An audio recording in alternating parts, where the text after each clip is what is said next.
ప్రియ సహోదరి సహోదరా, రేపు ఏం జరుగుతుందని భయపడవద్దు. రేపటి గురించి ఊహాగానాలు కూడా చేయొద్దు. కలలు, అతిశయాలు ఇవన్నీ మానేసేసే.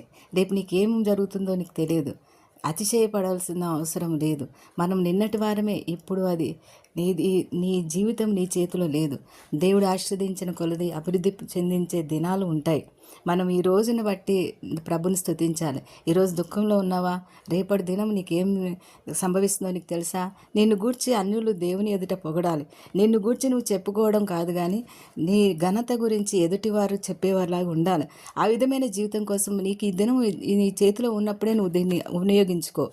నిన్ను గూర్చి నీకు తెలియాల్సిన అవసరం లేదు. నిన్ను గూర్చి దేవుడు ఏమనుకుంటున్నాడు, దేవుడు ఎలాంటివాడు, దేవుడు నిన్ను నడిపించే దేవుడు. యేసుప్రభుకు తెలుసు నీ నీ భవిష్యత్తు, నీవు ఉండవలసిన విధానం. అందుకే ఆయన మీద భారం వేయి. అది నీకు చాలు.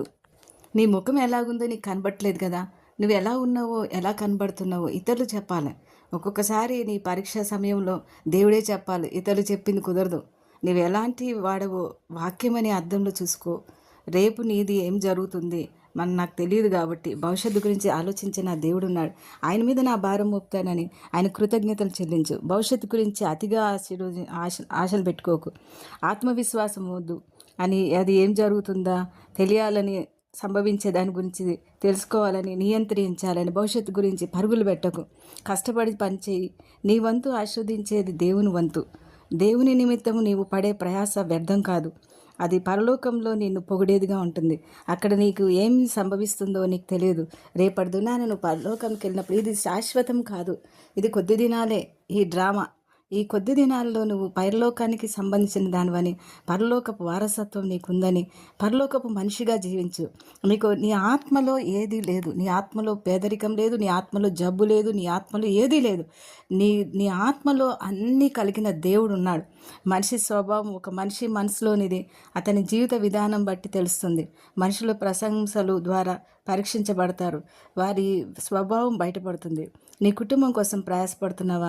ప్రజల కొరకు ప్రయాసపడుతున్నావా? నేను ఇవన్నీ కాదు, నువ్వు దేవుని కోసం ప్రయాసపడు. పిల్లల్ని ఇవన్నీ చెయ్యి. కానీ పరలోకం వెళ్ళినప్పుడు నీ పిల్లలు ఉండరు, నీ భార్య ఉండదు, నీకు కావాల్సిన వాళ్ళు ఎవరు ఉండరు. అక్కడ దేవుడు ఒక్కడే ఉంటాడు. దేవుడి సింహాసనం మాత్రమే ఉంటుంది. నీ జీవితం మొదటిగా దేవునికి ఇవ్వు. దేవునికి సమయాన్ని వెచ్చించు. విశ్వాసిగా నువ్వు ప్రతి పని చేయాలి. అంతేగాని సందేశంతో క్రియాత్మకమైన విశ్వాసము, విశ్వాస సహితమైన క్రియలు రెండూ ఉండాలి. ఇది సరైనది. ఇది అంటే లూకాసు వార్త 12:18 నా కొట్లు విప్పి వాటికంటే గొప్పవి కట్టుకుంటాను, అందులో నా ధాన్యమంతటిని నా ఆస్తిని సమకూర్చుకుంటానని ఆ ధనవంతులాగా ఉండదు. నా ప్రాణమా తినుము త్రాగుము సుఖించమని చెప్పుకున్నాడు. అది రేపటి ఆ దినం ఏమైపోయింది? ఆయన ప్రాణం పోగొట్టుకున్నాడు. యాకోబు అందుకే అంటాడు, అలాంటి మనస్తత్వం మంచిది కాదని హెచ్చరిస్తున్నాడు. దేవుని చిత్తాన్ని సంప్రదించకుండా తమ సొంత ఏర్పాట్లు చేసుకునే వారికి ఇది గొప్ప హెచ్చరిక. మన తలంపులు దేవుని తలంపులు వంటివి కాదు.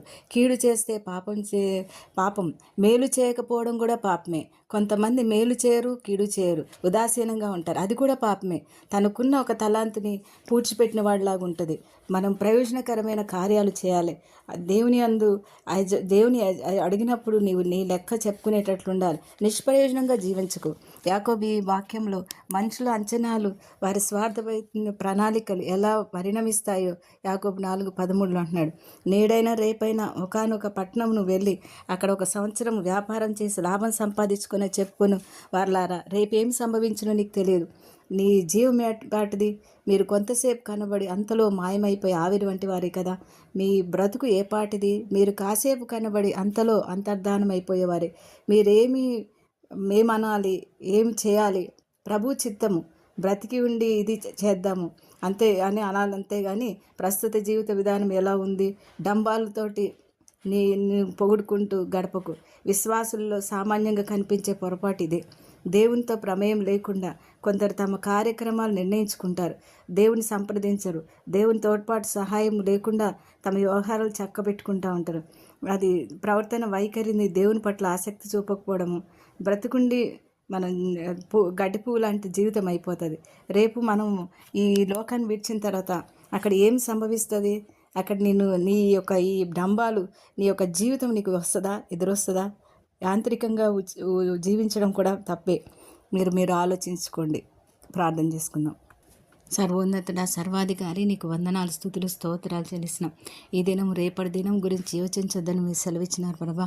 మీరు ఎప్పుడు వస్తారో, ఎప్పుడు పిలుస్తారో, మా జీవం ఏ పాటితో మేము తెలుసుకున్నాం ప్రభా. మా జీవితాల్లో ఈ పరిచర్య జీవితంలో తండ్రి మీ యొక్క ప్రణాళికను, మీ ఉద్దేశాలను అమలు చేసేవాళ్ళుగా, నీ రాజ్య పౌరులుగా మేము తండ్రి ఈ లోకంలో తండ్రి నీ రాజ్యానికి సంబంధించిన వారంగా జీవించడానికి తండ్రి నీ కృప దయచేయమని యేసునామం పెట్టి అడుగుచున్నాం తండ్రి. Amen, amen, amen.